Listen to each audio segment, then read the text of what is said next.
Get ready.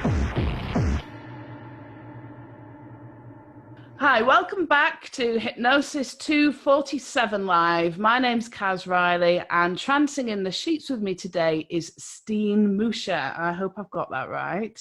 Perfect. Welcome, Stin. And just quickly before we have our talk today about our most interesting subjects, because we both work in a similar field, just to let you know that when you signed up for this network, that you got an email with an activation link that you can get your travel voucher for. So don't forget to go and activate that. And if you want to hear more about how travel cards and those kinds of solutions can help aid your business, then just put the word solutions in the box below. On to good things here. So welcome, Stin. How are you today? I'm fine, thanks. So I'm happy to be with you and to talk, about, can I say, one of my favorite topics. Well, yes, absolutely, absolutely. So, I mean, your talks that I've always seen at HTL, it's always let's talk about sex. Yeah. But in particular today, we're going to talk about erectile dysfunction, which is obviously fairly needed and an essential part of sex in most cases, not all cases, but most cases. Yeah. So what percentage of your work is erectile dysfunction? So I would say it's close to 50%, depends on the time of the year, but it's not less than 40%. So okay. I see 4, maybe 5 clients a week, and every week there is 1, 2, or 3 men who show up with that issue. Okay, so it is, and I think erectile dysfunction, certainly from what I've seen, is on the rise, pardon the pun, but it's actually getting more and more common right across the age range. So I'm seeing a lot more younger men that have erectile dysfunction than I did, certainly 10 years ago. Are you seeing a similar kind of pattern? I see that the same. Yeah. So my youngest client was 18. That was in January, February this year. And I have seen many young guys, so between 18 and 24 or 26, suffering from erectile dysfunction. So, and I think, so they are very young and they just say, hey, I'm that young age, and there must be another way than always taking the nice little blue and green pills. It is, I think. Do you think, I mean, Viagra was launched in the late 1990s. I think I just said to you off the air that, I used to work for the dark side and actually was involved in that launch in the UK. So interestingly, I ended up then being a therapist that specializes in sexual dysfunction. Yeah. But do you think Viagra is overused? Do you think often it's kind of, I mean, now it's available over the counter as well. Do you think that has an impact so on? In Germany, you still need a prescription for Viagra. So right, it's okay. So it's not here, it's not overused. And yeah, kind of what I experience is that it's often not working for them. They take it and I always ask, okay, is it working or not? And usually I get the answer, yes, sometimes it's working, but most of the time, even Viagra isn't working for me. Okay. So, and that says always, okay, hey, you guy have a problem. Yeah. It's one of those interesting things because I've noticed here, because it became available over the counter actually quite within the last 2 years. Mm-hmm. And what I then saw was an increase in erectile dysfunction because I think people were taking it because they're just in case. But just in case, yeah. Support, then they get reliant upon it. I don't psychologically, possibly physically, but then when it's not there, then they get erectile dysfunction because then that's their belief system of what they need, which is kind of an interesting case to be, isn't it? Yeah, it is. So yeah, well, if you can just always get it and don't need a prescription or something like that, then yeah, I just take it to make sure everything works well. But yeah, the belief is coming up when it's not there. It's with everything else. Yeah, if it's not there, I need it. It's not working. It's not a good place to be when people are wanting to be romantic or sexual, really, is it, that they need to take a pill? Yeah, it's not that. It's, hey, I have to take it. And even, sex is, there are 2 people need it. So what happens if you take it and then the boyfriend or the girlfriend or the husband says, oh, no, I'm not in the right mood. So then you have another problem. Absolutely. Absolutely. So, yeah, I think, yeah. So this kind of rise that we've certainly seen with younger men that have got erectile dysfunction, what do you think's kind of causing that? Because it suddenly wasn't there, was it? Sort of 10, 15 years ago. So what's made that increase, do you think?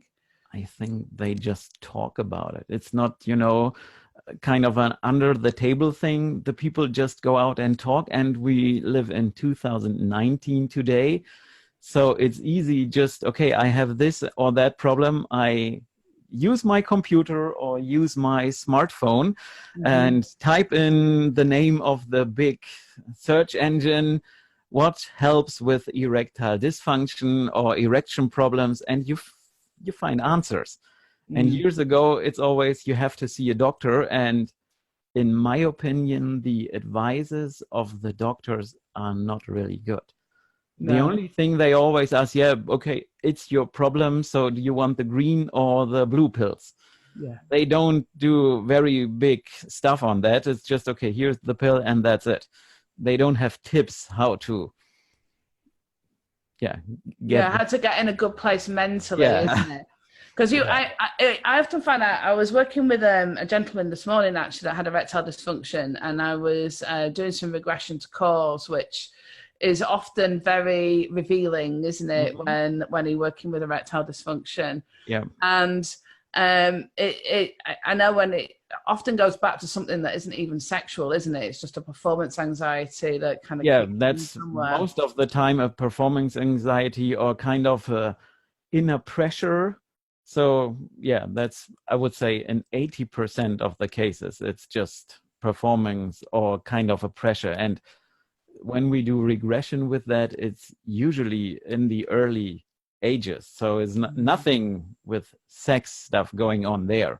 When you've regressed somebody back, when you've been working with erectile dysfunction, what's the most kind of unusual cause that you've found? Yeah, the most unusual cause. Or the most common cause, I guess that's so what always happens, or what often happens, is that they are in the first or second or third grade, and that the teacher wants something and they can't deliver it. So that is what is very usual. But you know, I can't even remember other stuff, because that's kind of a problem I have. When the client is out of the office, I forget the name, I forgot why he was there and all the stuff. It's in the paperwork, but you know, when I see them on the street, oh, that one might be in the office, was in the office, but you know, when they are out, I just forget it. Yeah, and I guess it all becomes, the thing is as well, when you do this a lot, it all becomes quite a normal thing to do, isn't it? So when we're working with sex all the time, or sexual dysfunctions all the time, whereas I guess for a lot of other therapists, they don't tend to see this stuff that often. And I know we were talking before, in terms of, you know, we both see a lot of clients with sexual issues, but we do the thing that most people don't do, don't we? We do, yeah. We name it on the website. So absolutely, it's kind of AdWords. So I started the Google AdWords campaign for this a month ago. So I don't know if they are coming about that. But I also have blog articles on my website about erectile dysfunction and all the other sexual problems. And it's also named there. So when you type into, you know, the search engine, you will find it. And I also made, a few weeks ago, I made a YouTube video about that. So there I have to be very, you know, formal language used, but it's still there. YouTube didn't delete it. You can still find it. So yeah, and I think YouTube is another big source where people just find or look for answers for their problems. So absolutely, I have to do a video about that. So yeah, it is a really interesting one where, you know, now people they will go and look on YouTube, whereas, you know, at one time it was just full of cat videos now, isn't it? And now it's full of all kinds of things. Yeah, now it's full of informations and all the other stuff. Yeah, absolutely. Not everything is good, but we can provide good content there. Absolutely. Yeah.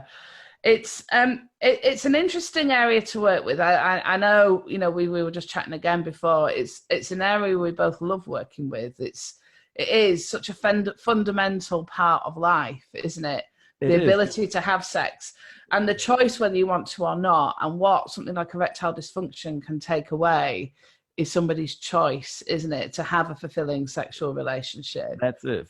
So if you can help them with that, they are happy. And, you know, it's kind of, they talk about it, they have that problem. And so when we talk about the business part of that, is someone who shows up in the office, you know, I always hear from colleagues, oh yeah, when they argue, the clients argue about the price. I never had that when someone shows up with a sexual problem that they ask for a discount or they pay every price, because we can help them. Absolutely. They do, actually. It's something that's never questioned here either. It's just, how much does it cost? It costs this much, and where they go. I think as well, I find clients are often very, very relieved that they've actually find somebody where they can phone up right from the get-go and say what the issue is. I know, you know, I've heard stories from clients that they've maybe, when they've been in searching for somebody, they've phoned up and they've almost kind of had to kind of very tentatively ask if somebody deals with sexual issues, because, you know, the fear of what even a therapist might think of them, isn't it, you know? Yeah. And the thing is that many therapists, you know, they are blushing when they are talking about sex stuff, and you see it's getting redder and more red. So, and I always say, well, if you can't say all the bad words without getting blushed, don't work with sexual issues, because you have to use the language of the client. And absolutely, usually the clients are not showing up and saying, oh yeah, you know, I have kind of an erectile dysfunction and my penis is not very good to work with. They use their own language, so I should use the language of the client and not say, oh, I am the therapist, so nose up and it's penis and it's vagina and all that stuff. Yeah, it is not, you know, that is, you lose the rapport when you talk like that. Yeah.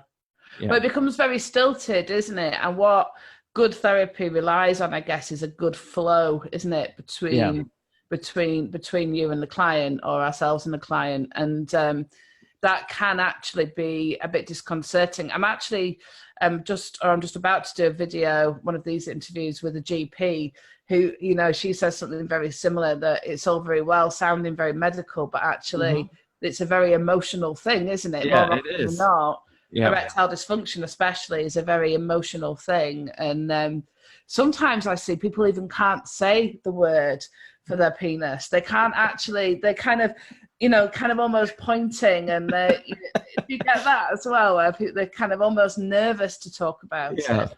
I have some clients who have that problem, and I always say, okay, when you're alone, when you're with your best friend, how do you call it? You won't say penis. No. What do you say? I just want to know, because I have to use it in the hypnosis, and I don't want to see or sit there and say, oh, your penis is getting bigger when you want to get it big. So that's just sounds like bullshit. It's not me. So what are you saying? Yeah. And then, okay, I said, yeah. Very shy and yeah, but we can encourage them just to speak open, because I always say, hey, you can talk about everything here in the office. You know, I have heard everything. I listen to so many stories from the client. It's not bothering me. And I think actually that's quite a key part of the therapy that we do, isn't it? Because if you can get somebody speaking very frankly and openly about their genitals, about sex, about sexual preferences, about whether their penis is hard or not, then actually what that allows them to do is to start thinking about it in a very frank way, in a very non-embarrassing way. So if they can talk to us about it frankly, then that means they can actually talk to somebody else about it frankly, isn't it? So that generally then improves their communication with a partner, hopefully. And often the kind of the anxiety, because really that's the thing I think as well, isn't it, with this, a lot of therapists are embarrassed, and they are you know, I have had people, especially with working with erectile, that, oh, I don't want to work with people like that. And I'm like, people like what?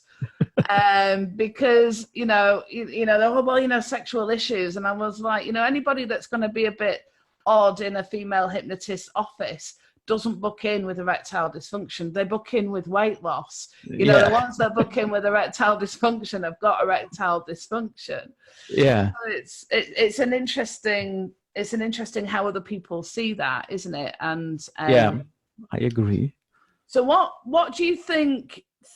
Why do you think that is? Do you think it's just because it's sex? Because essentially we're just dealing with anxiety, aren't we? It is kind of anxiety, but you know, it has the label or the tag sex on it, and I think many people still have problems with that, and then they don't want to talk about it, or they have kind of issues. I also have had students who said, oh no, I don't want to work with that, it's just, you know.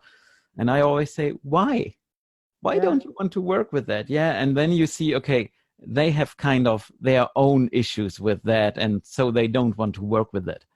Well, it's the guilt and the shame often that our clients are experiencing. You know, it's learned in society, isn't it? Mm-hmm. And therefore, I guess, you know, other therapists also grow up in the same society, so we learn this also same guilt and shame. So it's you know, it's often, you know, it just becomes this very kind of taboo subject. I mean, I always say, if you want to see a bunch of certainly male hypnotists turn into a giggling, go and look at the back of my Working with Libido lecture, and you know, they're all like bright red in the face. And,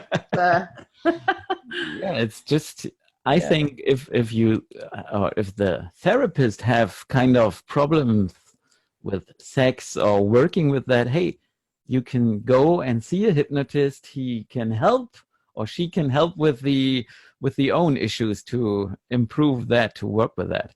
Absolutely.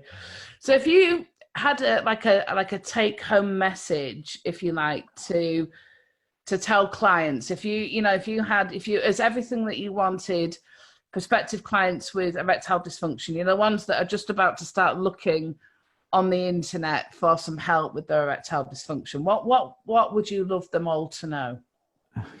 Good question. Go to see someone who has kind of a little experience with that. And I always, so what I say is, if you're not coming to me because maybe I'm too far away, just go and look for a therapist who name the stuff on the website, because then, you know, they deal with that.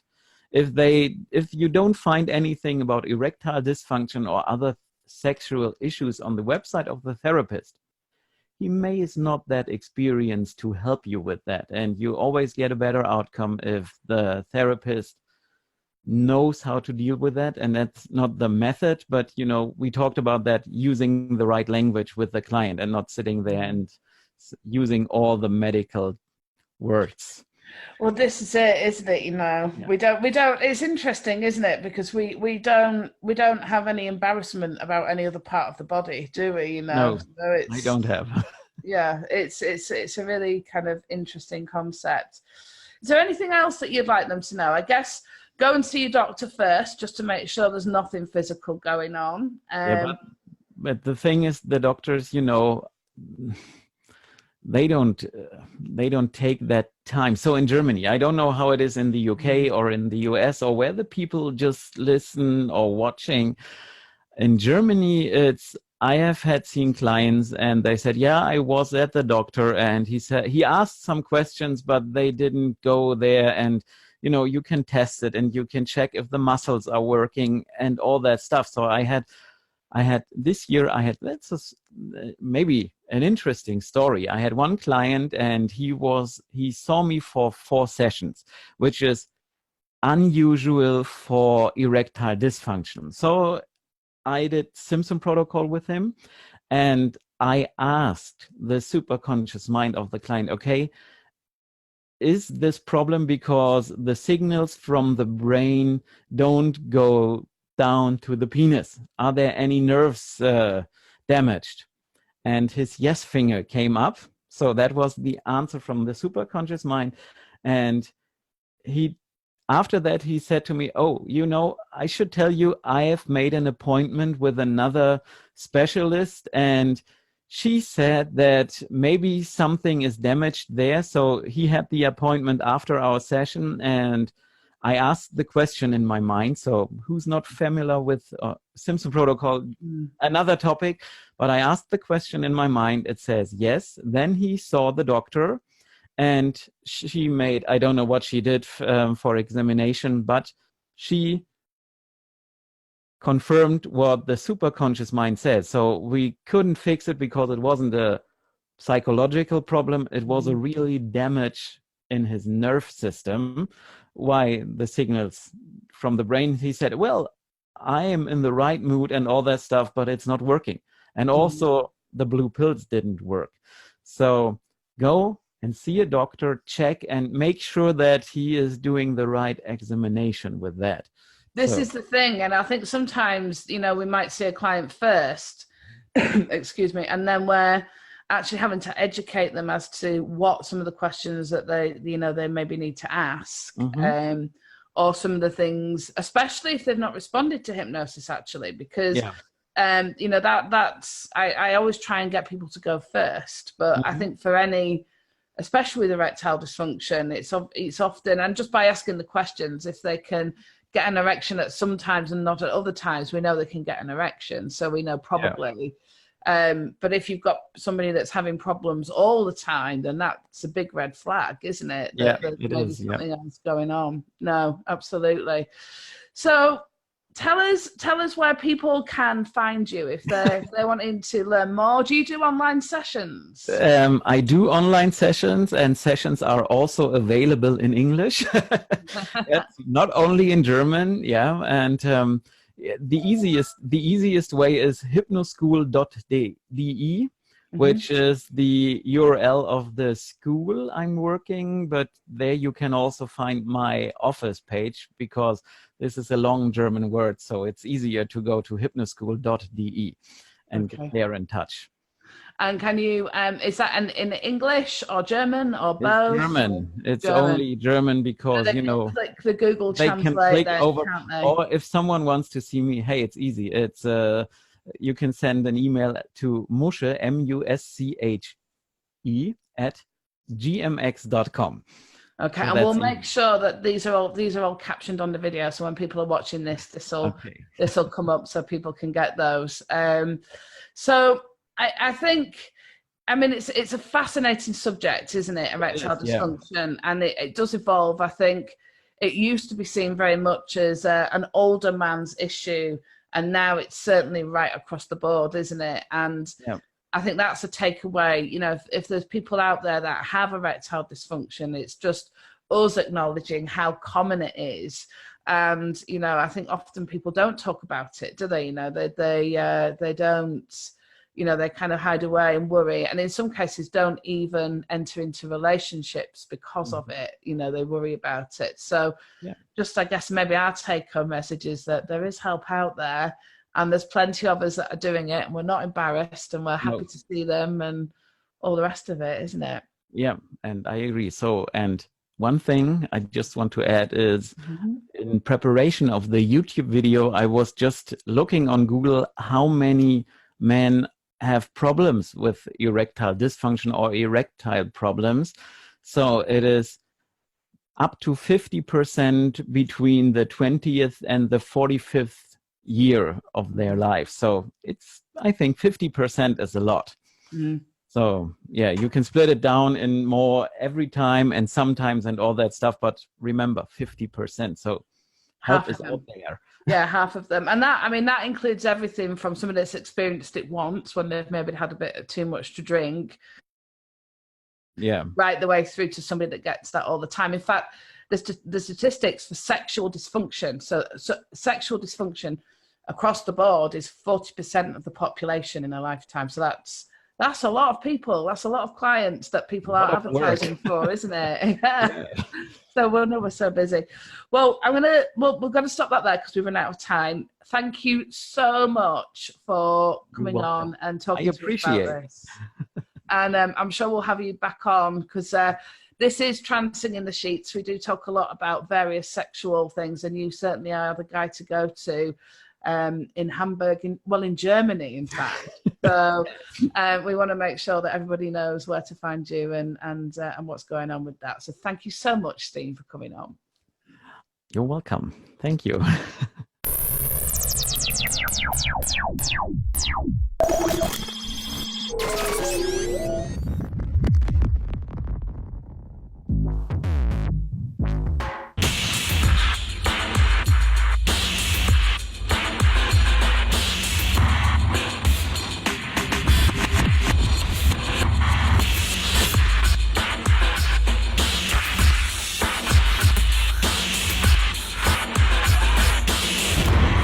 Get ready.